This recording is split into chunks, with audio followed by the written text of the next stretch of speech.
20 అధ్యాయము 7వ వచనం చదువుకొని మనము ధ్యానంలోనికి వెళ్దాం.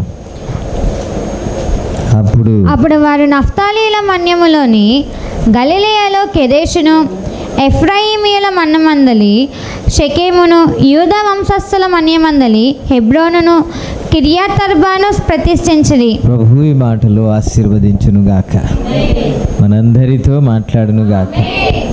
చిన్న ప్రార్థన చేసుకుందాం. మహిమ ఘనత ప్రభావములకు అర్హుడైన తండ్రి, నీకే వందనాలు. మరొక దినాన్ని మాకు అనుగ్రహించావు నాయనా. ఎంతమంది ఉన్నామని కాదు, నీ సన్నిధి మా మధ్య ఉందో లేదో నాయనా, దాన్ని బట్టి మేము సంతోషించడానికి పరిశుద్ధాత్మదేవ సహాయం చేయండి. నాతో మాట్లాడండి, మా అందరితో మాట్లాడండి. మాట్లాడుతుండగా ప్రతి ఒక్క హృదయాన్ని కదిలించండి నాయన. నీ ఆత్మ కార్యమును జరిగించండి. నీ వైపు చూస్తూ ఉన్నాం నాయన, నీ మాట కొరకు ఎదురు చూస్తున్నాం. కృప చూపుమని యేసు నామములో అడుగుచున్నాము తండ్రి, ఆమెన్, ఆమెన్. సో నిశ్శబ్దంగా ఉండొద్దు. ప్రభు మాట్లాడిన ప్రతి మాటలో ఏదైనా మంచి మాటలు అనిపిస్తే స్తోత్రం చేయడానికి ప్రయత్నం చేయండి. హల్లెలూయా. మరి దిగులుతో నిరుత్సాహంతో ఉండొద్దు, చిరునవ్వుతో ఉండడానికి ప్రయత్నం చేయండి. హల్లెలూయా, స్తోత్రం.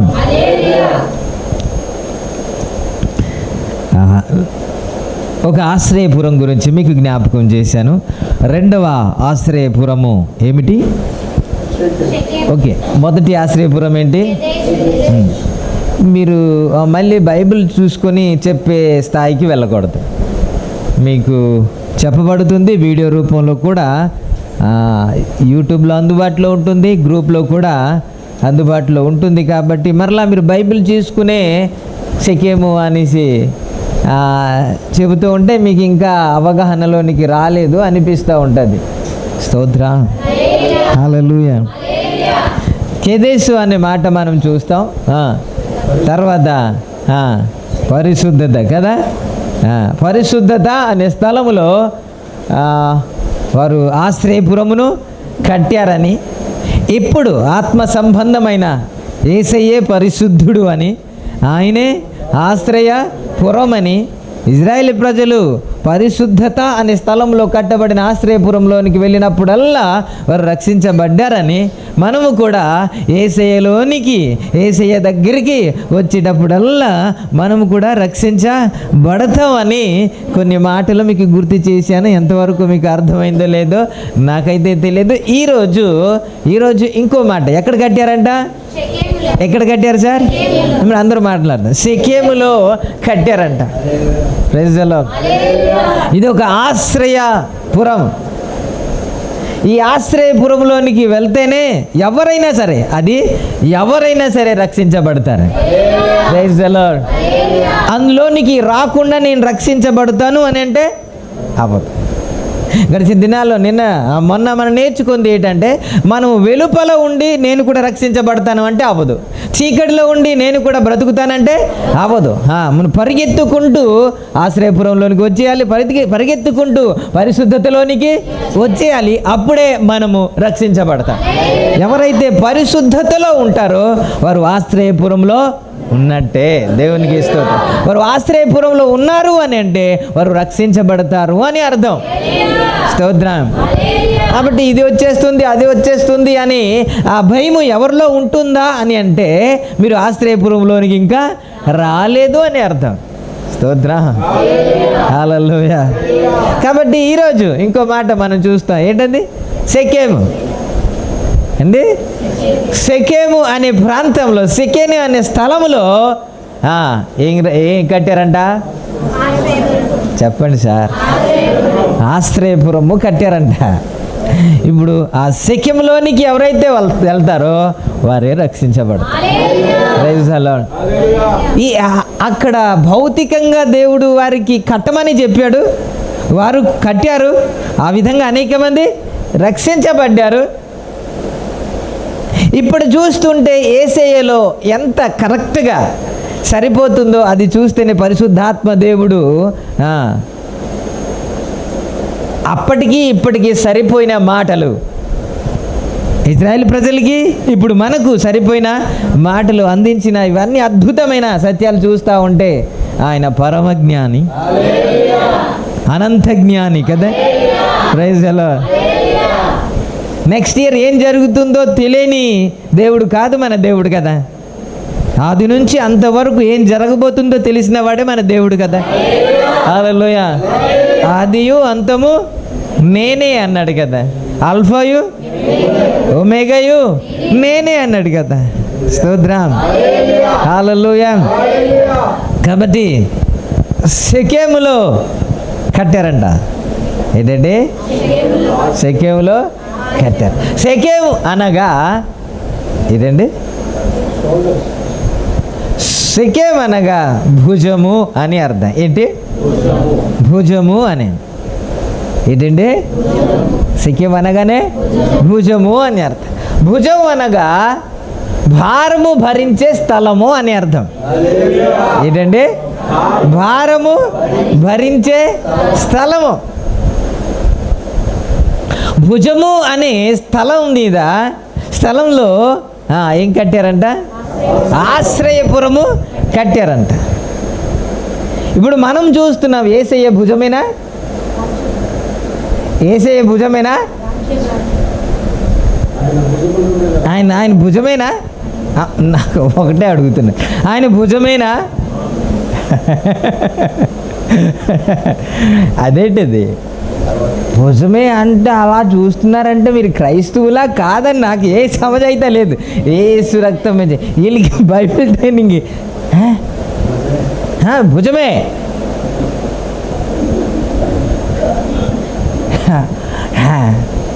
ఓకే, భుజమా కాదా? కొన్ని రిఫరెన్స్ మీకు ఇస్తాను.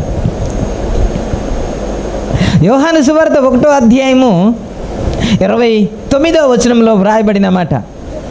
యేసు క్రీస్తు ప్రభువారు వెళుతుండగా, నడుచుకుంటూ వెళ్తుండగా, మరునాడు యోహాను యేసు తన యొద్దకు రాగా చూచి, ఇదిగో లోక పాపమును మోసుకొని పోవు దేవుని గొర్రెపిల్ల, నా వెనుక ఒక మనుషుడు వచ్చుచున్నాడు. కాదు, ఎన్ని వచనాలు చదవమన్నాను? ఒకటే కదా, 29 కదా, 29 కదా. మరునాడు యోహాను యేసు తన యొద్దకు రాగా, ఇదిగో లోక పాపమును మోసుకును దేవుని గొర్రె పిల్ల. యేసయ్యకి యోహాను ఒక బిరుదు ఇస్తున్నాడు. ఏంటంటే లోక పాపమును మోసుకుని దేవుని గొర్రె పిల్ల. ఇతడు తెలియకుండానే పలుకుతున్నాడు ఈ మాట. ఇతడు అనుకోకుండానే పలుకుతున్న మాట. ఏంటి ఇలాగంటారు అని మీరు అంటారా? యేసుక్రీస్తు ప్రభు వారి దగ్గరికి 2 శిష్యులను పంపించి, రాబోవాడవు నీవేనా, ఇంకా వేరే వాళ్ళ గురించి మేమైనా ఎదురు చూడాలా అని ఎవరు అడుగుతున్నారు? ఈ యోహానే అడుగుతున్నాడు. మళ్ళీ అంటే బాప్తిస్మం పొందడానికి వచ్చినప్పుడు ఏం పలికాడు? అది పరిశుద్ధాత్మ దేవుని ద్వారా, పరిశుద్ధాత్మ ద్వారా మాత్రం పలికాడు, అంతే.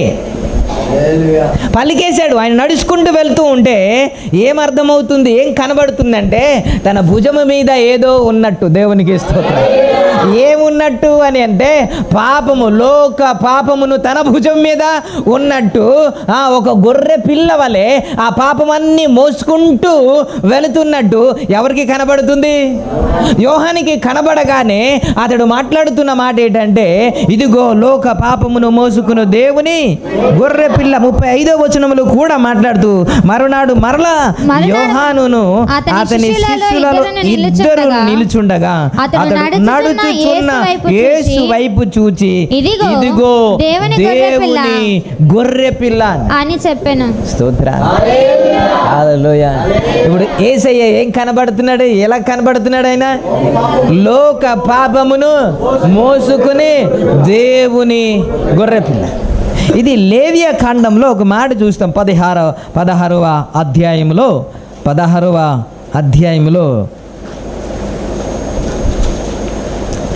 21, 22వ వచనంలో ఈ విధంగా ఉంది. అతడు పరిశుద్ధ స్థలమును ప్రత్యక్షపు గుడారమునకును బలిపీఠమునకు ప్రాయశ్చిత్తము చేసి చాలించిన తర్వాత ఆ సజీవమైన మేకను దగ్గరికి తీసుకుని రావాలను.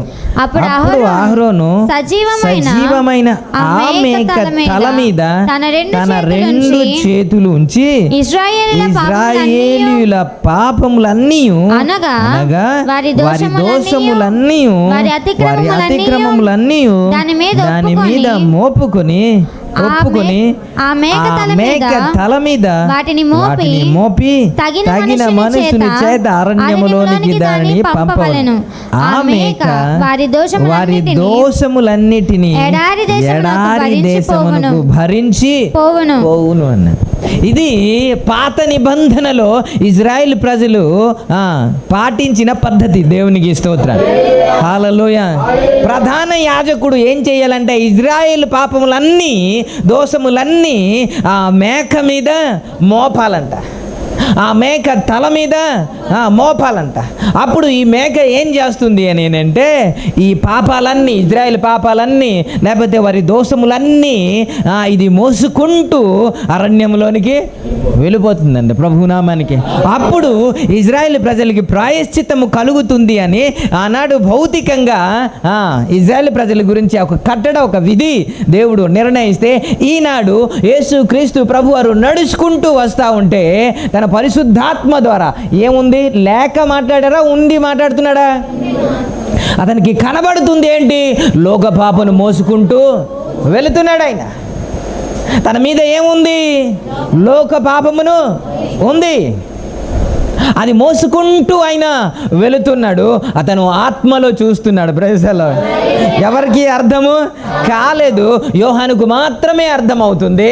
ఏమని అని అంటే ఇతడే లోక పాపమును మోసుకుని దేవుని గొర్రెపిల్ల. Praise the Lord. నేనంటాను, ప్రజల కంటే లోక కళ్యాణము కొరకు, లోక ప్రాయశ్చిత్తం కొరకు లోకంలో ఉన్న ప్రతి ఒక్కరు పాపము నిమిత్తము ఎవరైనా మోసుకుని పోయేవారు ఉన్నారా అని అంటే ఎవరి గురించి ఏ గ్రంథంలో వ్రాయబడలేదు. నా యేసయ్య గురించి మాత్రమే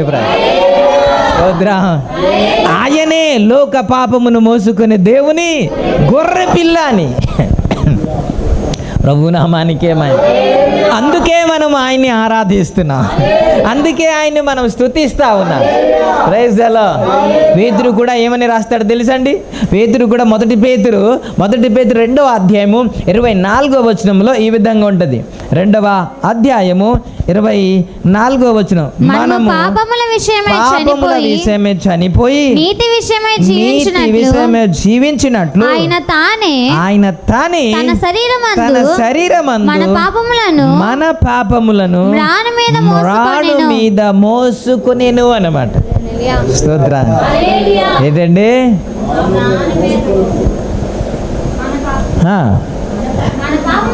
ఆయన తానే తన శరీరమందు మన పాపములను మ్రాను మీద మోసుకొనెను. Praise the lord. ఇప్పుడు ఎక్కడ కట్టారండి? షెకెములో కట్టారు. షెకెము అనగా భుజము, అంటే భారము భరించే స్థలము. దేవునికి స్తోత్రం. అందుకే యేసయ్య గురించి వ్రాయబడిన మాట మీకు గుర్తు చేస్తున్నాను. ఆయనే పాపమును మోసుకున్నాడు. ఆయన సిలువలో మనము నీతిమంతులుగా తీర్చబడ్డానికంట తన శరీరమందు ఆయనే మన పాపములను మోసుకున్నాడంట. Praise the Lord. ఈ ప్రత్యక్షత ఎవరికి ఉంది అంటే శిష్యులకు ఉంది. మనము తేలికవ్వాలని, మనము ఈ భారము నుండి విడిపించబడాలని మన భారము లేక పాప భారము తానే మోసుకున్నాడండి. స్తోత్రం. మీ పాపమును ఆయన మోసాడంటే అలా చూస్తారా? మీ పాపమును తానే మోసాడంటే అలా చూస్తారా? వింత మనుషుల్లాగా నాకు కనబడుతుంది. అర్థం అవుతుందో లేకపోతే అర్థం అవ్వట్లేదు. పోనీ ఇక్కడ మైండ్ ఉందో లేకపోతే ఇంకా లేదో నాకైతే తెలియదు. నిజంగా ఇక్కడ మైండ్ ఉంటే మీ స్పందన వేరేగా ఉంటుంది. అంతే, స్పందన వేరేగా ఉంటుంది. మీ ఫేస్ ఇలా చూస్తే ఇలాగే ఉంటారు. మీరు నాకు చూస్తున్నారు, నాకు తెలుసు మీరు చూస్తున్నారు, కానీ వాక్యం అయితే మీరు లోపలికి వెళ్ళట్లేదు. ఎందుకంటే బండ బారిపోయింది. ఏంటి? హృదయం అది లోపలికి వెళ్ళట్లేదు. కానీ సుత్తి వంటిదే కదా వాక్యం. అయినా అది కొట్టట్లేదంటే, అది పగలట్లేదంటే ఎంత బండో. స్తోత్రం. అందుకే కొండ మార్చేసి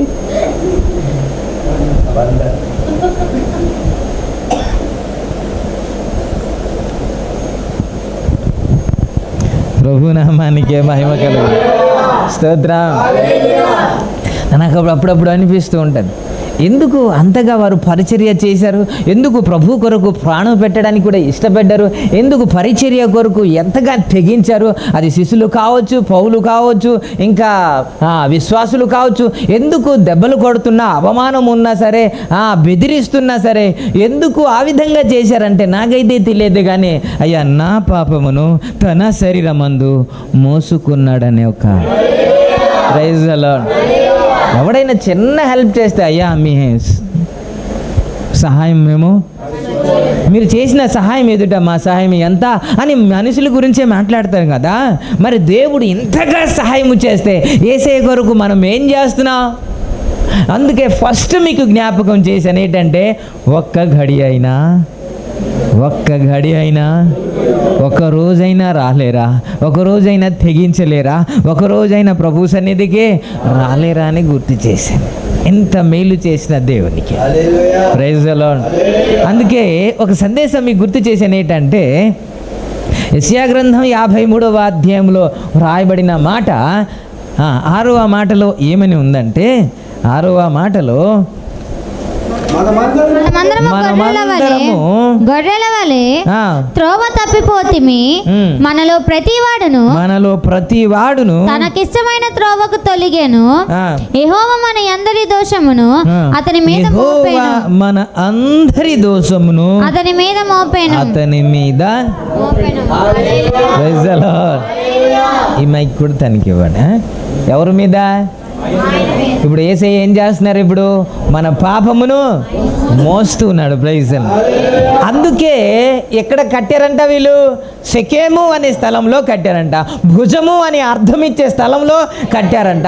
ఇప్పుడు యేసయ్య ఎందుకు ఆశ్రయపురం అని పాడుతున్నాం, ఆయనే ఆశ్రయపురం అని ఎందుకు మనము కీర్తిస్తున్నామంటే, భుజము అనే స్థలంలో కట్టబడింది నిజమే, ఇప్పుడు పాప భారాన్ని మోసింది నా యేసయ్య మాత్రం.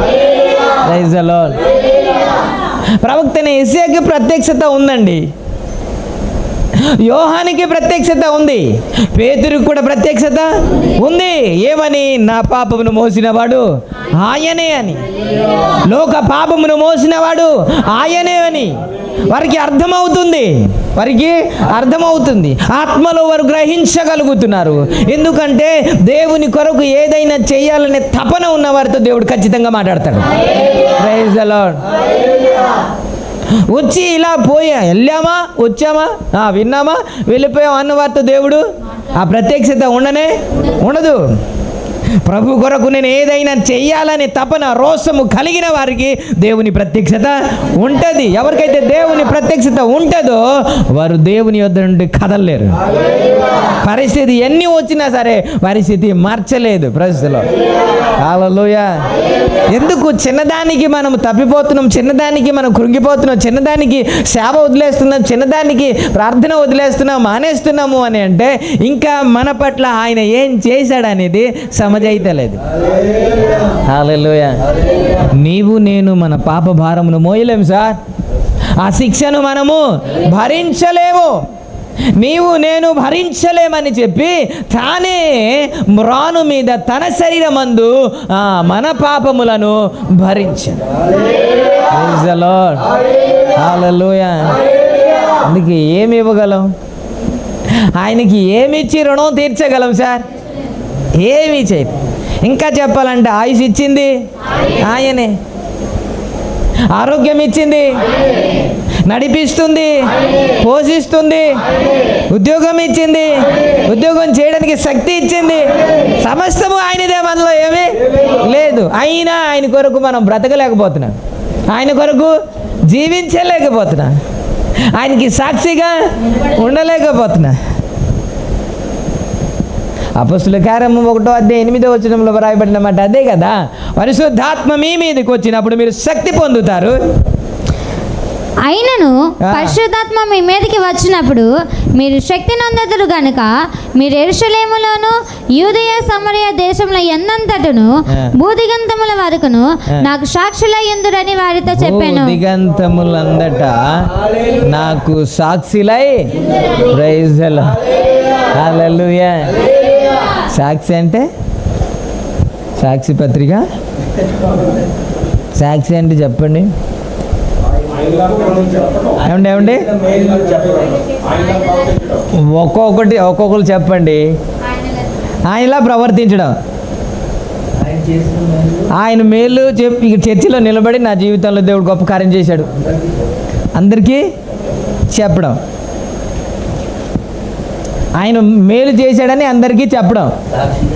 దశ అలా చెప్పి మీరేం చెప్తారు? ఎవరికి వినబడలేదులే.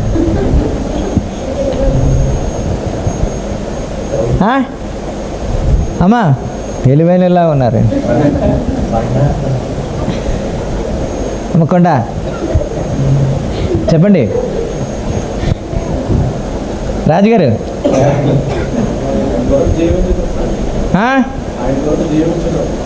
ఆయన కొరకు కదా పక్క. ఇందులో తేడా ఏమి లేదు. యేసు రక్తమే చేయి. ఆ చిన్నది కూడా ఎందుకు అలా అడుగుతానంటే నిజమా అని మీరు ఆసక్తిగా చూస్తారు. ఇదే చెప్తా ఇంతేనా అనిపిస్తుంది. కోర్టుకి వెళ్ళారు ఎప్పుడైనా? వెళ్ళారా?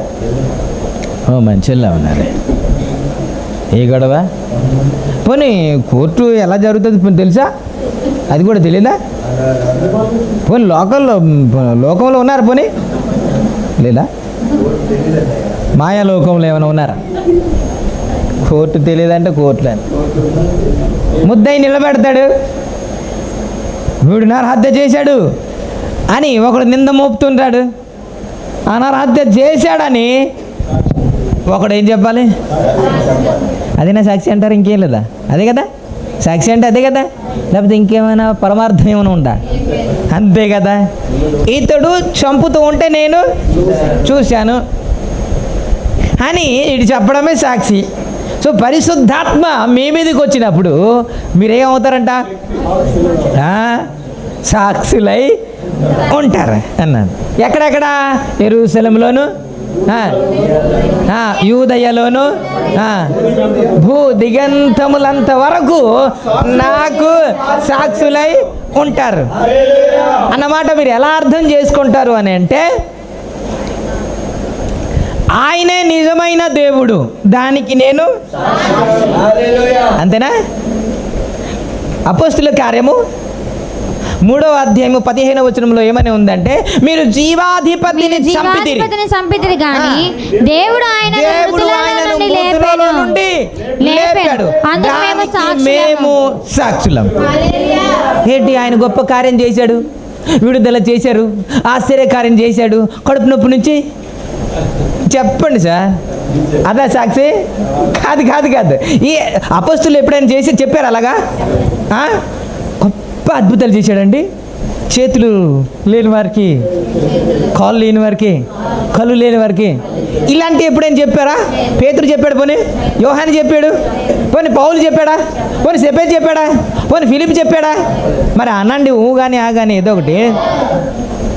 మరి వారి గురించే కదా అపోస్తుల కార్యం 1వ అధ్యాయం 8వ వచనంలో మనం చదువుకున్నాం కదా. మీరు భూదిగంతముల వరకు నాకు సాక్షులై ఉంటారు అని చెప్పినామంటే, ఏ సాక్ష్యము చెప్పకపోతే మరి సాక్షిగా ఉన్నట్టు ఏంటి అని అంటే ఏమీ లేదు. మీరు ఆయన దేవుడు కాదంటున్నారు కదా, ఆయన మనుషుడు అనుకుంటున్నారు కదా, ఆయన కార్పెంటర్ కొడుకు అనుకుంటున్నారు కదా, సామాన్య వ్యక్తి అనుకుంటున్నారు కదా. కాదు కాదు కాదు, ఆయన సామాన్యమైన వ్యక్తి కాదు. ప్రపంచంలో ఏదైతే వ్రాయబడిందో దాని ప్రకారంగా పుట్టినవాడు, ఆయన నిజమైన దేవుడు, దానికి మేము సాక్షులం. అది కదా సాక్ష్యం. మీరు ఆయన లెగలేదనుకుంటున్నారు, ఆయన ఏదో అబద్ధము చెప్పేసి లంచం ఇచ్చేసి ఆయన శిష్యులు తీసుకెళ్ళిపోయారని మీరు చెబుతున్నారు. కానీ అలా కాదు, దేవుడు ఆయనను మృతుల నుండి లేపాడు. ప్రజలు, దానికి మేము సాక్షులం. అది సార్, అది సాక్షి. అలా చెప్పారంట, ఎక్కడ పడితే అలాగా చెప్పారంట. అందుకే వాక్యము ప్రబలి 6వ అధ్యాయమా అపోస్తుల కార్యమా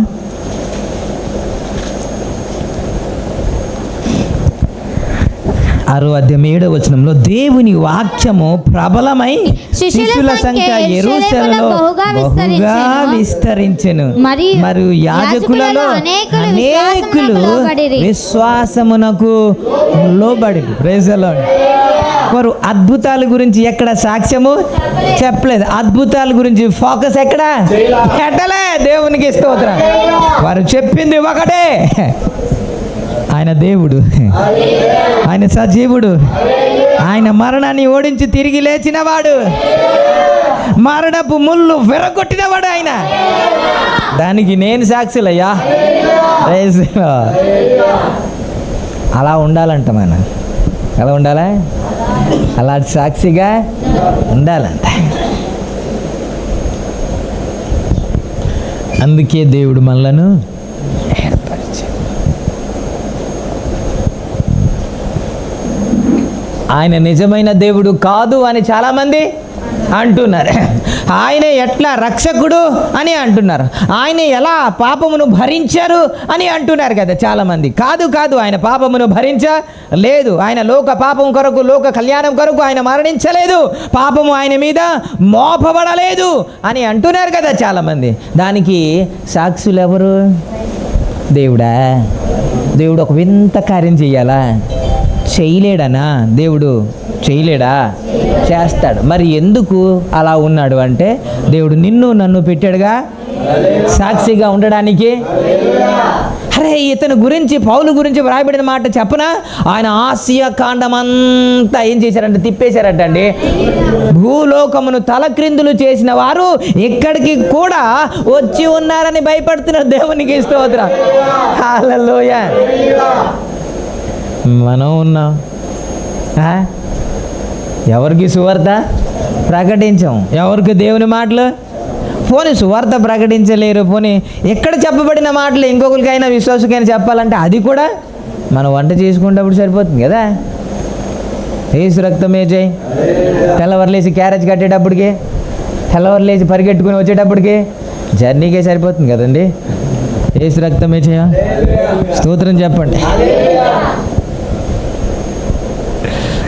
ఇప్పుడు చెప్పండి, నా యేసయ్యా లోక పాపమును మోసుకునే దేవుని గొర్రె పిల్ల. అందుకే రిఫరెన్స్ అన్నీ ఎందుకు అంతగా మీకు ఇస్తున్నానంటే, ఇవన్నీ మీ మైండ్లో ఉండిపోవాలా. ఎవరైనా అడిగినప్పుడు మీరు భయపడకుండా ఖచ్చితంగా మీరు మాట్లాడాలని. Praise the Lord. ఎవరు అడిగినా ఎవరు భయపడలేదు. స్టెఫెన్కి పెద్ద పెద్దలు అడుగుతూ ఉంటే, స్టెఫెను వారితో మాట్లాడుతుంటే పరిశుద్ధాత్మ దేవుడు ఆయనకి అనుగ్రహించిన మాటలు బట్టి ఆశ్చర్యపోయారంట ధర్మశాస్త్ర ఉపదేశకులందరూ. Praise the lord. మాట్లాడడానికి తెగిస్తే పరిశుద్ధాత్మ దేవుడు సహాయము చేస్తాడు. ఎవరి హృదయం కరిగించాలా, ఎవరి హృదయం ఆకర్షించాలా, మారు మనసు అనుగ్రహించాలా దేవుడే చూసుకుంటాడు. మన పని మనం చేస్తే దేవుని కార్యం ఆయన చేస్తాడు. ఎక్కడికి వెళ్ళినా సరే. ఇంకా సువార్త చెప్పడం ఇంకా మనకి అవ్వట్లేదా? భయపడుతున్నామంటే దేవుడు నిన్ను ప్రేమిస్తున్నాడు. God's loves you. చిన్నమాట చాలు. ప్రతిరోజు ఆయన దేవుడు నిన్ను ప్రేమిస్తున్నాడు. దేవుడు నీ కుటుంబాన్ని ప్రేమిస్తున్నాడు. చాలు. ఏదో ఒక రోజు అప్పటి కంటిన్యూ అవుతుంది. హల్లెలూయా, హల్లెలూయా. ఆయన అప్పుడు భరించడం మాత్రమే కాకుండా, అప్పుడు సిలువలో 2000 సంవత్సరాల క్రితమే చేశాడు అని కాకుండా ఇప్పుడు కూడా భరిస్తూ ఉన్నాడంట. మీరు చదువుతారా? కీర్తన 68:19 ఏమని ఉందంటే, ప్రభు స్తుతినందున గాక అనుదినము ఆయన మా భారము భరించుచున్నాడు. అనుదినము ఆయన మా భారము భరించుచున్నాడు. అనుదినము ఆయన మా భారము భరించుచున్నాడు. ఎప్పుడెప్పుడు సార్? మీరు అనుకుంటారు మనమే మోసేస్తున్నామని కదా, మీ కుటుంబ భారాన్ని మనమే మోసేస్తున్నామని ఆ ఫీలింగ్ అంతే. లేదు, ఆ ఫీలింగే మీది అంతే. ఐగుప్తు దేశం నుండి వచ్చేటప్పుడు అంట వాళ్ళ గురించి వ్రాయబడిన మాట చెప్పనా, 40 సంవత్సరాలు నడిచాడంట. ఎన్ని సంవత్సరాలు నడిచారు కదా? చెప్పులు అరగవా? ఎన్ని చెప్పులు అవుతాయి చెప్పండి? లెక్కలేదు. పోనీ పేరగానే అనుకుందాం, పోనీ బాటా అనుకుందాం. సంవత్సరానికి ఒకటైనా సరే 40 జతలు అవుద్ది కదా. చెప్పులు అరగలేదంట. పోనీ బట్టలు ఎన్ని నలగలేదు కదా. పోనీ 40 సంవత్సరాలకి ఎన్ని సార్ కదా. అయ్యి ఎండలో నడుస్తూ ఉన్నారు కదా వాళ్ళు. పోనీ ఎండలో అంటే సారీ మేఘం ఉంది.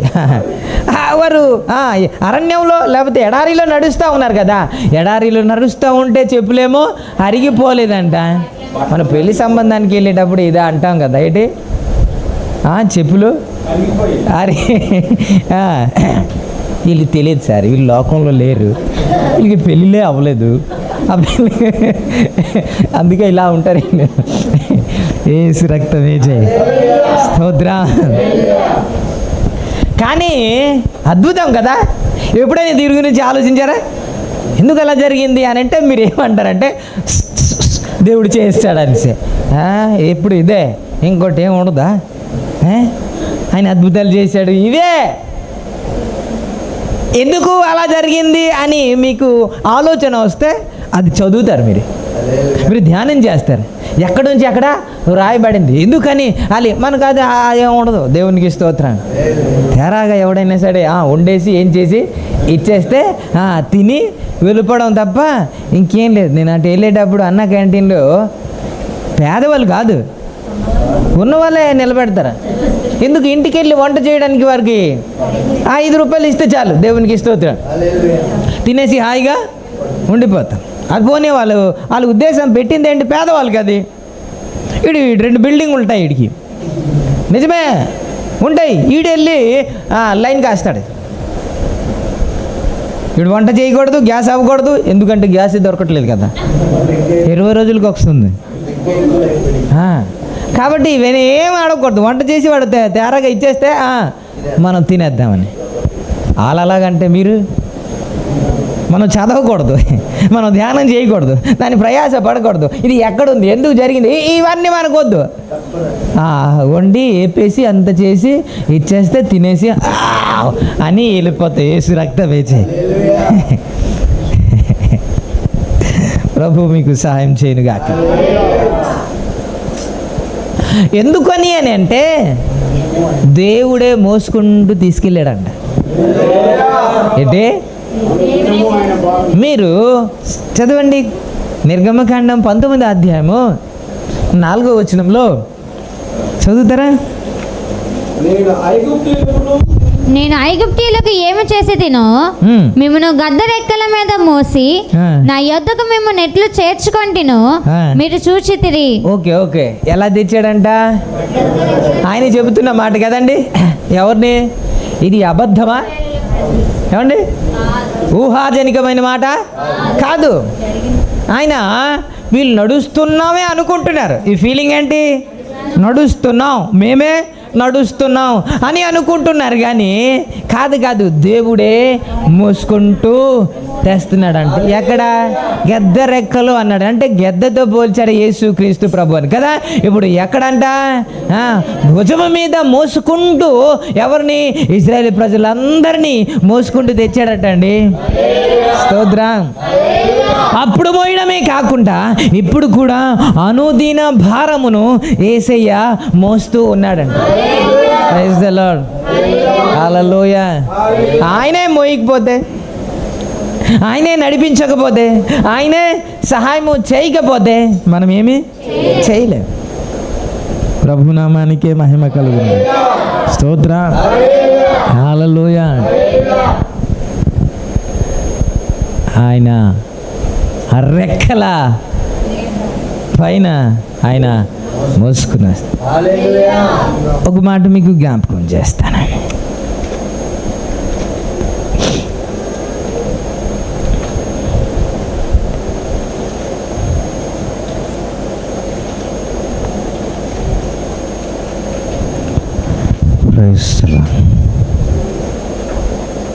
ద్వితీయోపదేశకాండం 33వ అధ్యాయము 33వ అధ్యాయము 12వ వచనం చదువుదాం ఒకసారి. 12వ వచనం. బెన్యామీనులను గూర్చి ఇట్లా నేను బెన్యామీను గూర్చి ఇట్లా నేను బెన్యామీను యెహోవాకు ప్రియుడు యెహోవాకు ప్రియుడు ప్రియుడు. ఆయన యొద్ద అతడు ఆయన యొద్ద అతడు సురక్షితముగా నివసించును. దినమెల్లా ఆయన అతనికి అతనికి ఆశ్రయమగును. ఆయన భుజముల మధ్య అతడు నివసించును. ఇదేంటి భుజముల మధ్య అని ఉంటది కదా, పుట్టినట్లు ఏమని ఉంటది, భుజముల మీద అని ఉంటుంది.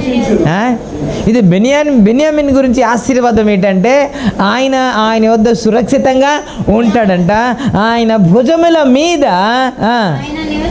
ప్రైజ్ ది లార్డ్, హల్లెలూయా హల్లెలూయా. ఇది ఎవరి గురించి వ్రాయబడింది? బెన్యామిన్ గురించే వ్రాయబడింది. కానీ దేవుడే తన భుజం మీద ఎక్కించి నడిపిస్తాడంట. స్తోత్రం. అతని మాత్రమే కాకుండా మనల్ని కూడా మోసేవాడు ఆయన. ముదిమి వచ్చే వరకు నిన్ను ఎత్తుకుని వాడను నేనే. ప్రైజ్ ది లార్డ్, హల్లెలూయా. ముదిమి వచ్చే వరకు ఎత్తుకునేవాడు అంటే అప్పుడప్పుడు ఎత్తేవాడా, లేకపోతే అనుదినము మనలను భారం మోస్తున్నాడు, మనల్ని కూడా మోస్తూ ఉన్నాడు ఆయన. Praise the Lord. మనల్ని కూడా నడిపిస్తున్నాడు. ఇప్పుడు ఇజ్రాయెల్ ప్రజలు భారమే మోస్తున్నాడా, వారిని కూడా మోస్తున్నాడా? ఏమండి, వారిని కూడా మోసాడు కాబట్టి గెద్దరెక్కల మీద మిమ్మల్ని మోసుకొని వచ్చాను అన్నాడు. ప్రభు నామానికి మహిమ. అందుకే వారు నడుస్తున్నాం అనుకుంటున్నారు కానీ వారు నడవట్లేదు యేసయ్య చేతుల్లో, లేకపోతే యేసయ్య భుజం మీద వారు ఉన్నారు కాబట్టి వారు బట్టలు నలిగిపోలేదు, వారు చెప్పులు కూడా అరిగిపోలేదు. 40 సంవత్సరం నడుస్తున్నప్పటికీ కూడా ఏమి చెక్కు చెదరకుండా ప్రభువే నడిపించారు. ప్రభు నామానికి మహిమ కలుగును. స్తోత్రం, హల్లెలూయా. లూకా సువార్తలో వ్రాయబడిన మాట తీస్తారా? లూకా సువార్త 15వ అధ్యాయం. లూకా సువార్త 15వ అధ్యాయము 5వ వచనంలో అది దొరికినప్పుడు సంతోషముతో దానిని తన భుజముల మీద వేసుకొని. దేని మీద? దేని మీద? ఏది ఎక్కించి? గొర్రె ఎవరు? మీరు చాలామంది అనుకుంటారు కదా, నేను తప్పిపోయానండి, నేను తప్పిపోయాను, ఇప్పుడు దేవునికి దూరం అయిపోయాను, నాకు దేవుడు దూరం అయిపోయాడు అని అనుకుంటారా లేదా? అదే ఒకవేళ తేడాగా మనం దేవునికి దూరం అయిపోయాం అని అనిపిస్తే అలాగుంటుంది కదా. అయ్యో మేము దేవునికి దూరం అయిపోయాం, తప్పిపోయాం అనిపిస్తుంది కదా. ఆ తప్పిపోయిన వాటిని వెదకి రక్షించడానికి నా యేసయ్య వచ్చాడు. హల్లెలూయా. పోతే పోరా అని వాడు కాదంట మన దేవుడు. ఆయన వెదికి వెదికి వెదికి వెదికి ఆయన రక్షించేవాడు.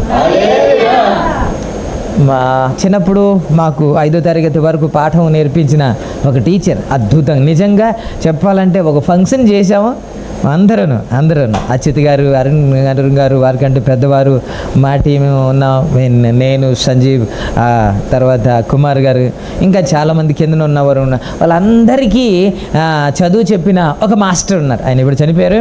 ఆయనకి ఫంక్షన్ చేసాం. ఆయన దగ్గర చదువుకున్న ప్రతి ఒక్కరు ప్రయోజకులు అయ్యారు. ప్రభునామానికే మహిమ కలుగును. హల్లెలూయా.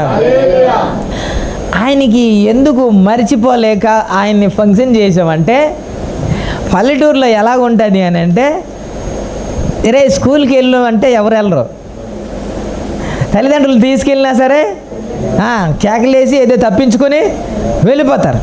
ఇప్పుడు గవర్నమెంట్ టీచరు ఏం చేస్తాడు? స్కూల్కి వెళ్తాడు, కూర్చుంటాడు, ఎవరైనా స్టూడెంట్స్ వస్తే చెబుతాడు, లేకపోతే లేదు. అంతే కదా, గవర్నమెంట్ స్కూల్ అంతే కదా. కానీ ఆ టీచర్ ఏంటంటే, ఆ టీచర్ ఎంతమంది, ఒక 20 మంది 20-30 మంది ఉన్నారు, వారిని ఎలా చదివించాడంటే, ఇతనే బయటకు వచ్చేసి ఎవరైతే స్కూల్కి రావట్లేదో అయితే స్కూల్కి వచ్చిన పిల్లలకి ఒక 5గురిని ఒక 4గురిని వెంట పెట్టుకొని ఆ చెరువు వెంబడి ఆ కొండల వెంబడి ఆ పొలం వెంబడి తిరుగుతూ ఉంటే ఈయన కూడా వాళ్ళని పట్టుకొని తీసుకొని వచ్చి చదువు చెప్పిన వ్యక్తి ఆ వ్యక్తి. Praise the Lord. అందరినీ అలాగే, అందరినీ ఎవరు చదువుకోవడానికి ఇష్టపడేవారు కాదు. ఈయనేమో కుర్చీ వదిలేసి స్కూల్ వదిలేసి ఆ పొలం అంటే ఎన్ని కిలోమీటర్ పరిగెట్టినా సరే అన్ని కిలోమీటర్ పరిగెట్టి ఆయన పట్టుకొని వచ్చి శిక్షించేవారు. ఏంటంటే నలసీమ ఉంటుంది కదా, అది బుర్ర ఇలాగా ఇచ్చేసి వేసామనుకోండి ఇంకా కరుస్తుందండి, భయంకరంగా ఉంటుంది. ఆ భయంకి ఇంకా దెబ్బతో లెవెల్ అయ్యారు. దేవునికి స్తోత్రం. అలాగా ఆయన చదువు చెప్పారు. Praise the Lord. Hallelujah, hallelujah. ఎక్కడి నుంచి ఎక్కడ తీసుకెళ్ళాను మీకు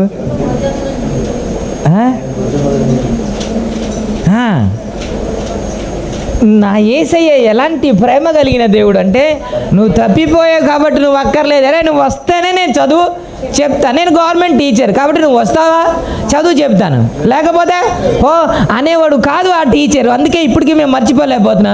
నా దేవుడు కూడా అలాంటి దేవుడు కాదు. నువ్వు వస్తే రా, లేకపోతే మానేని. నీ వద్దకు వెతుక్కుంటూ వచ్చి రక్షించే దేవుడు అండి నేను. Praise the lord.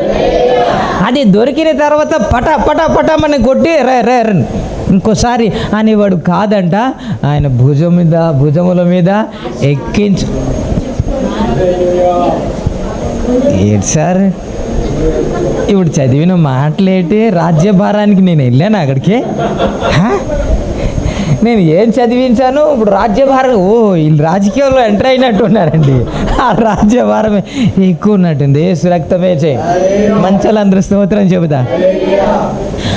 ఇప్పుడు పెంకిగా తిరుగుతున్నాడండి మీ అబ్బాయి, మీరు దొరకలేదు, పరిగెత్తి అలిసిపోయారు. మీరు అలిసిపోయారు, అలా తిప్పాడు అనుకుందాం. పట్టుకున్న తర్వాత సంకని ఎత్తుకుంటారా?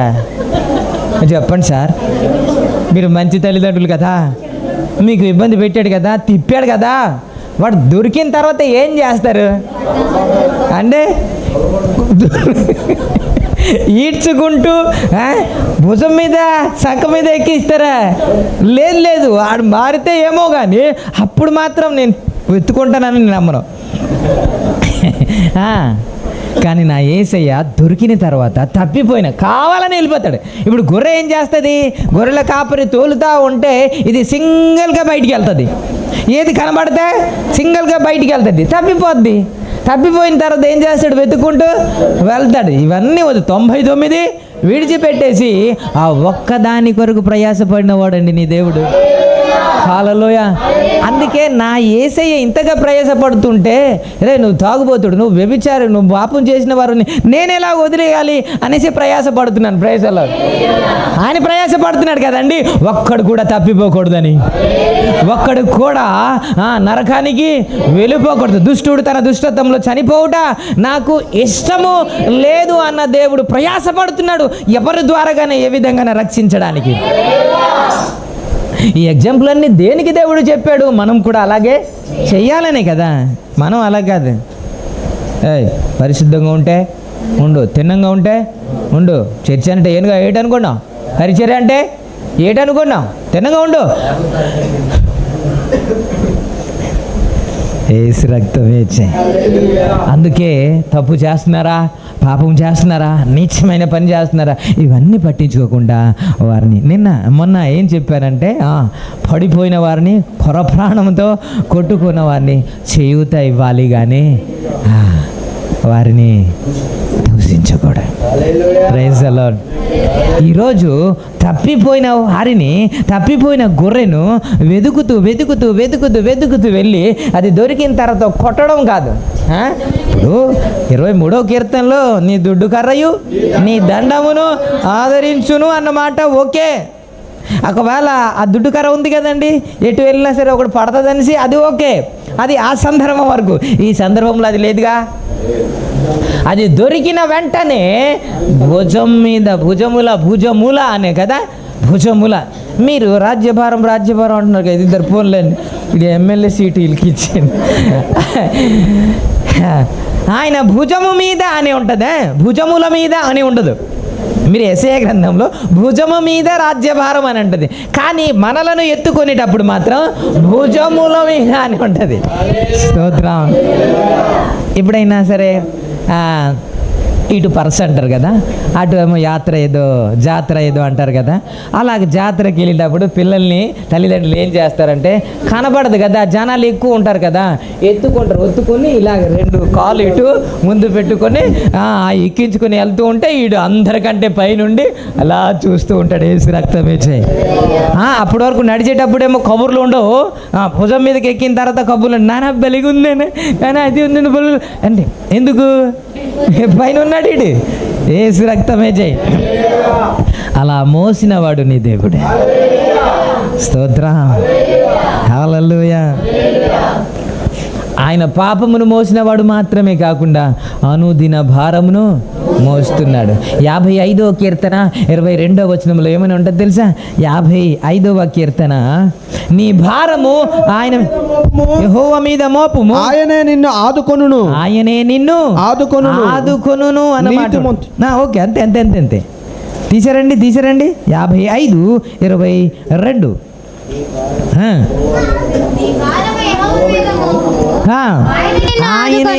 చాలు ఆయనే నిన్ను ఆదుకొనును అనమాట. మనం ఎవరి మీద వేయాలి? ఎవరి మీద?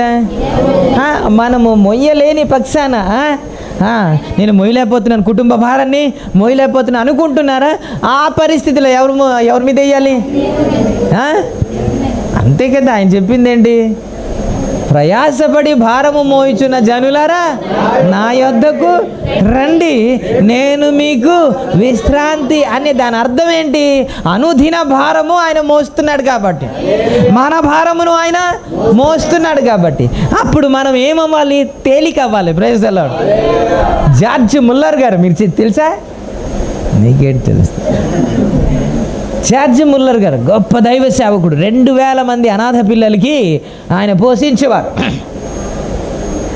ఒకానొక దినాన ఒక వ్యక్తి అడిగారంట, అయ్యా 2000 మంది పిల్లల్ని, అనాథ పిల్లల్ని మీరు పోషిస్తున్నారు కదా, ఇంత భారము మీరు ఎలా మోయగలుగుతున్నారంటే ఆయన ఒక మాట చెప్పాడంట, అయ్యా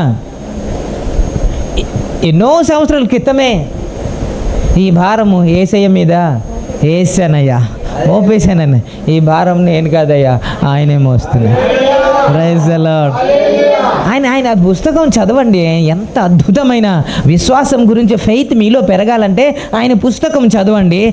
ప్రతి దానికి టిక్కి పెట్టి, దేనికి ఏ ప్రార్థనకి ఆన్సర్ రాలేదు అనేది కాదు, ప్రతి దానికి టిక్కి పెట్టాడంట. Praise the lord.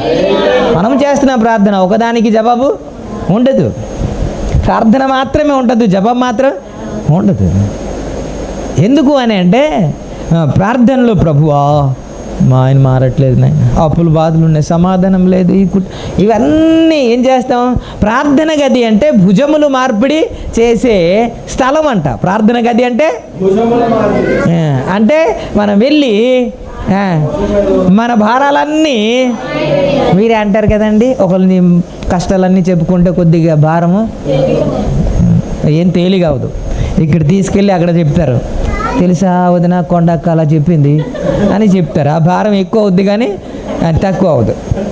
అక్కడ చెప్పొద్దు, నా యేసయ్య దగ్గర చెప్పండి. అక్కడ భుజ మార్పిడి చెయ్యండి.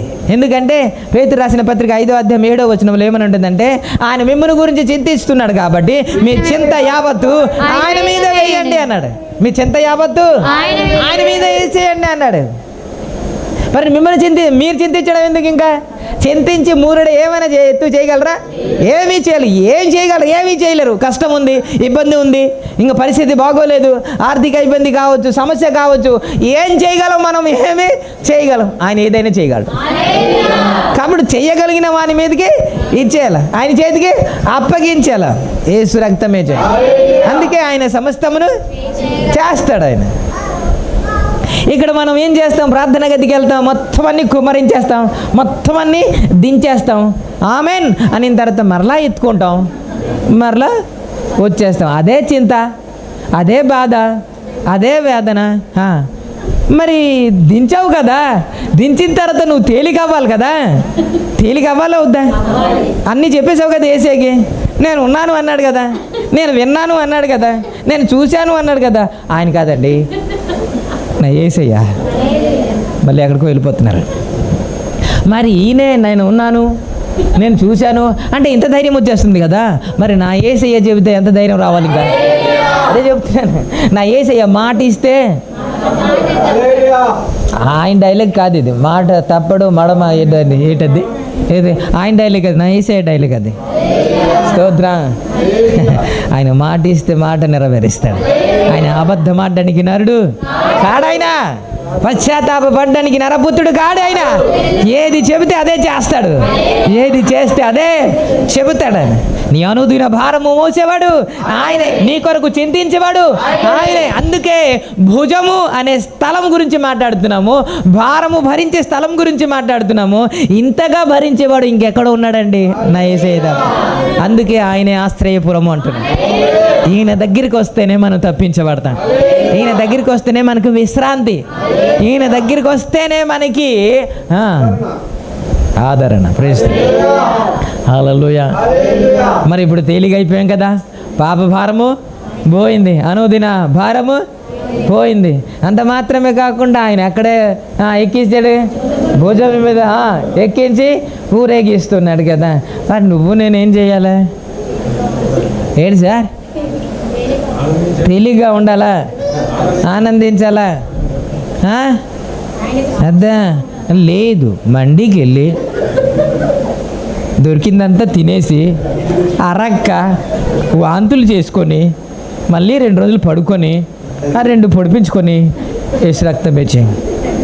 ఇంత తప్ప ఏం చేసేది? మంది తీసేదేంటి? మీకేం భారం లేదా? మరి మత్తయి సువార్త 11వ అధ్యాయం 28వ వచనం చదివేశారు కదా, ప్రయాసపడి భారము మోయుచున్న 28 చదువుతారు, మళ్ళీ 29, 30 చదవరే? మరి చదవండి. భారం మోచిన సమస్త గనులారా, నా ఎద్దు నేను సాత్వికుడను దీన మనస్సు గలవాడును గనుక మీ మీద నా కాడి ఎత్తుకొని నా యొద్ద నేర్చుకొనుడి, అప్పుడు మీ ప్రాణములకు విశ్రాంతి దొరుకును. ఎప్పుడు ఎత్తుకుంటే ఒకటి దించేసి ఇంకోటి ఎత్తుకుంటే అప్పుడు మీ ప్రాణమునకు విశ్రాంతి కలుగుతుంది. అప్పుడు 30లో ఏలయనగా నా కాడి సులువుగాను నా భారము తేలికగాను ఉన్నవి. అంటే ఒక కాడి పోయింది, ఒక భారము పోయింది. మరి ఇప్పుడు మీరు ఏమన్నారంటే ఆనందించాలా, స్తుతించాలా, తినుము, త్రాగుము, సుఖించుము అనాలా అని మీరే చెప్పారు. దేవునికి స్తోత్రం. కానీ వీళ్ళేమంటున్నారంటే మనకు ఇంకో భారం ఉంది. పౌలు 9వ అధ్యాయం కొరింథీ రాసిన పత్రిక 9వ అధ్యాయం 16వ వచనంలో సువార్త ప్రకటించవలసిన నేను సువార్తను ప్రకటించుచున్నాను, అతిశయ కారణము లేదు. సువార్తను ప్రకటింపవలసిన భారము నా మీద మోపబడి ఉన్నది. ఏ భారము? ఇప్పుడు ఏ భారం పోయింది? కుటుంబ భారం పోయింది, సమస్య భారము పోయింది, అనుదిన భారము పోయింది, పాప భారము పోయింది, భుజములకి ఎక్కేసాం. ఇప్పుడు నీవు నేను చేయడం ఏంటి అంటే దేవునికి స్తోత్రం, ఇంకో భారం మన మీదకి వచ్చింది. Praise the Lord. ఏంటి అంటే సువార్త భారము నీ మీద నా మీద ఉన్నది. మనకి సువార్త ప్రకటించాల బాధ్యత మనకుంది. స్తోత్రం. అందుకే శిష్యులందరూ ఇంతగా మేలు చేసిన దేవునికి మనం సువార్త ఒకటే ప్రకటించగలమని ఎక్కడికి వెళ్ళినా, ఎన్ని ఆటంకాలున్నా, ఎన్ని ఇబ్బందులున్నా సువార్త ప్రకటించడం మాత్రము ఆపలేదు సార్. Praise the lord. మీరు అపోస్తుల కార్యం 4వ అధ్యాయంలోనే 18వ వచనం నుండి కానీ మీరు చదువుకుంటే, తొందరగా చదివితే నేను ముగిస్తాను. మీరు యేసు నామమును బట్టి ఎంత మాత్రమును మాట్లాడకూడదు, బోధింపకూడదని వారికి ఆజ్ఞాపించుడి. అందుకు పేతురును యోహానును వారిని చూచి దేవుని మాట వినుట కంటే వాళ్ళు బెదిరించారంట. ఈ నామం గురించి మీరు సువార్త ప్రకటించకూడదు, దేవుని గురించి ప్రకటించకూడదు అని గట్టిగా బెదిరించారు, గట్టిగా బోధించారంట.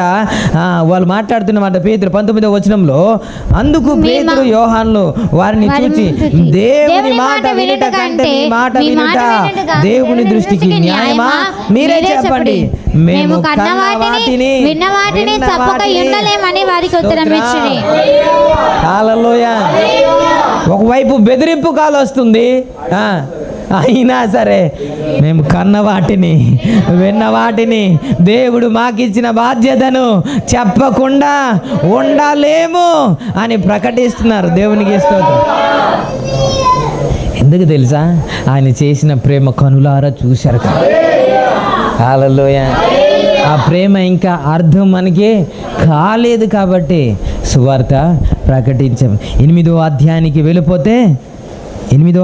వెళ్ళిపోతే అపోస్తలుల కార్యంలో 7వ అధ్యాయంలోనే స్టెఫెన్ని చంపేస్తారు. 8వ అధ్యాయంలోనే ఆ కాలమున యెరూషలేములో సంఘమునకు గొప్ప హింస కలిగినందున అపోస్తలులు తప్ప అందరూ యూదయ సమరయ దేశమంతా చెదరిపోయిరి. భక్తిగల మనుషులు స్టెఫెన్ను సమాధి చేసి అతనిని గూర్చి బహుగా ప్రలాపించిరి. సౌలు అయితే ఇంటింటొచ్చి పురుషులను ఈడ్చుకొని చెరసాలలో వేయించి ఒక సైడ్ ఏమో సంఘానికి గొప్ప హింస కలిగింది, ఒకవైపు ఏమో స్టెఫెన్ని చంపేశారు, ఇంకోవైపు ఏమో ఈయన ఊరుకుంటున్నాడు, ఇంటింటొచ్చి వచ్చి ఈడ్చుకొని తీసుకెళ్ళి చెరసాల్లో వేస్తున్నాడు. ఇలాంటి పరిస్థితిలో మీరేం చేస్తారు? మన గురించి మాట్లాడదామా? మన గురించే అందరూ చుట్టుముట్టేశారండి, సౌండు అన్నారండి. ఏం చేస్తారు చెప్పండి? ఇదేనా చెప్పిందని బెదిరింపు? అదేనా? మీరు 4వ వచనం చదివి, కాబట్టి చెదిరిపోయిన వారు సువార్త వాక్యమును ప్రకటించి సంచారము చేసిరి. చాలు. ఏంటి? ఒకవైపు ఏమో ఒకడేమో చచ్చిపోయాడు, ఇంకో వైపేమో ఒకడు వచ్చి ఈడ్చుకొని తీసుకెళ్ళిపోతున్నారు. ఈ పరిస్థితిలో సువార్త ఎవడైనా ప్రకటిస్తాడా? కనీసం ఒక నెల రోజులైనా మన సైలెంట్గా ఉండి సౌండ్ లేకుండా ఆరాధన చేసి ఆ తర్వాత వారు నిమ్మలమైన తర్వాత చెప్పండి సార్, అదేనా చేసేది మనం? పేతురు యోహాను లేకపోతే అపోస్తలులు ఎలాగా చేయలేదు సార్. నీ మాట వినడం కంటే నా దేవుని మాట వినడం సార్. Praise the lord. అలా తెగించారు కాబట్టి దేవుడు గొప్ప కార్యం చేశాడు, గొప్ప అద్భుతాలు వారి ద్వారా అనేక మంది రక్షించబడ్డాడు. ఈరోజు తెగించేవారు లేరు సార్. యేసయ్య కొరకు తెగించేవారు, పరిచర్య కొరకు తెగించేవారు లేకపోవడం బట్టి దేవుడు కార్యము చేయలేకపోతే. దావీదు ఒక్కడే తెగించాడు కదండి. దావీదు ఒక్కడే తెగించినందుకు విజయం వచ్చింది సార్. నేను కూడా చచ్చిపోతానేమో అని భయపడి ఉంటే ఆ విజయం రాదు. అడుగు వేస్తే దేవుడు కార్యం చేస్తాడు. ఎర్ర సముద్రంలో ఉండేటప్పుడు మీరు అడుగేయండి అన్న, మీరు సాగిపోండి అన్నాడు. ఇటు ఏమో సైన్యము, ముందుకేమో ఎర్ర సముద్రం, ఇంకా మార్గమేమో కలవలేదు. మీరు సాగిపోండి అండి, ఎక్కడికి వెళ్ళిపోతారా? 4 కుష్ఠరోగులు నడుచుకుంటూ వెళ్ళేటప్పుడే వాడు పారిపోయారు కదా. ఇక్కడ ఉంటే చేస్తాం, పట్టణానికి వెళ్తే చేస్తాం, ఏమైనా వెళ్ళాలనుకుంటే ముందుకే వెళ్ళిపోదాం పదండి అని వారు లేచారంట. వారు అడుగు వేస్తుంటే గొప్ప సైన్యము వచ్చినట్టు వారికి వినబడుతుందంట. నీ అడిగే గొప్ప సైన్యంగా వాళ్ళకి వినబడుతుంది. Praise the Lord. నువ్వు అడుగేస్తే దేవుడు కార్యం చేస్తాడు, నువ్వు ముందుకెళ్తే దేవుడు కార్యం చేస్తాడు, నువ్వు తెగించి వెళ్తే దేవుడు కార్యం చేస్తాడు. నువ్వు దేనికి తెగించి అమ్మో అనేసి ఉండిపోతే దేవుడు ఏ కార్యము చెయ్యి. సువార్త ప్రకటించాలని బాధ్యత ఎవరికి ఉంది? మీకా నాకా? అందరికీ ఉంది. అక్కడ ఏమని ఉంటుంది? సువార్త ప్రకటించకపోతే శ్రమ అన్నాడా? సువార్త ప్రకటించకపోతే శ్రమ అన్నాడు. ఇది ఉత్తిదే రాయలేదు పరిశుద్ధాత్మ దేవుడు. దేవుడు మనకు ఒక బాధ్యత ఇస్తే చేయరా, చేయకపోతే దేవుడు లెక్క అడగడా? యేసు రక్తమే జై. హల్లెలూయా. ఓకే, టైం అయిపోయింది. గల్తీ రాసిన పత్రిక 6వ అధ్యాయంలో 6వ అధ్యాయము 2వ మాటలో ఏమని ఉంటుంది అని అంటే, 2వ మాటలో గలతీ రాసిన పత్రిక ఒకని భారములను ఒకడు భరించి ఒకని భారములను ఒకడు భరించి ఒకని భారముల నొకడు ఒకడు భరించి ఇలాగ క్రీస్తు విషయమును పూర్తిగా నెరవేర్చి ఇప్పుడు సువార్త భారము మన మీద ఉంది కదా. ఇంకో భారం ఏంటి? ఒకని భారము ఏంటంటే ఇప్పుడు చెప్పండి. ఒకని భారము ఏ భారం అంటారా? పై వచనంలో మొదటి వచనంలో సహోదరులారా, ఒకడు ఏ పితములోనైనను చిక్కుకొని ఎడల ఆత్మ సంబంధులైన మీలో ప్రతివాడు తనను శోధింపబడునేమో అని తన విషయమై చూచుకొనుచు సాత్వికమైన మనస్సుతో అట్టి వాణిని మంచి దారికి తీసుకొని రావాలెను. మంచి దారిలోనికి తీసుకొని రావడానికి తప్పిపోయిన వారి గురించి, లేకపోతే పాపము చేసిన వారి బలహీనత ఎవరు భరించాలంట? మనమే. ఒకని భారము ఒకడు భరించుకోవాలి సార్. స్తోత్రం. ఎక్కడ భరిస్తాం? మనం చెప్పేది ఏంటంటే లేదు అక్క తెలుసా ఆవిడ అని చెవి ఇలా చేసి ఉంటుంది. మన ఆవిడ అలా చేసిందంట, అది పిలిపిందంట. ఇదే పడిపోయింది అని అంటే, పాపంలో ఒకవేళ పడిపోయింది అని అంటే నువ్వు నేను ఏం చేయాలి? ఆ భారమును భరించాలి. నువ్వే భరించాలి. ఎందుకు? ఆత్మ సంబంధమైన స్థిరంగా ఉన్న మీరు నేను భరించి అతనిని మరలా తీసుకొని రావాలి. స్తోత్రం. హల్లెలూయా. ఈ భారం ఎవరి మీద ఉంది? సంఘంలో ఎవరైనా తప్పిపోయారనుకో, ఎవరి మీద ఉంది? మనకు సంబంధం లేదు. పాస్టర్ గారు వెళ్తారు, చేతులు జోడిస్తారు, నమస్కారం చేస్తారు, తెస్తారు. ఎవరి మీద ఉంది? ఇప్పుడే చెప్పినప్పుడే, ఇంకెప్పుడు కాదు. ఇంటికి వెళ్ళిన తర్వాత ఉండదు ఈ భారం, ఉండదు. అది తాగిపోతుడు అయిపోయాడండి అతడు, ఇంకా మాడండి. వీళ్ళు ఎప్పుడు భరిస్తారో తెలియదు. మన భారమేమో ఆయన భరించాలా, మన పాపమేమో ఆయన భరించాలా, మన చింత యావత్తేమో ఆయన భరించాలా, మన అనుదిన భారమేమో ఆయన భరించాలా, మనం మాత్రం. అందుకే ఫ్రీగా ఏదైనా వస్తే అది ఫినాయిల్ కూడా తాగేస్తామంటారు. మనకి ఏది రాలో ఫ్రీగా మనం ఏ పని చేయకూడదు. ఫ్రీగా మనం ఏ భారం ఉండకూడదు మనకి. యేసు రక్తమే. ఈ మాటలు ప్రభు ఆశీర్వదించును.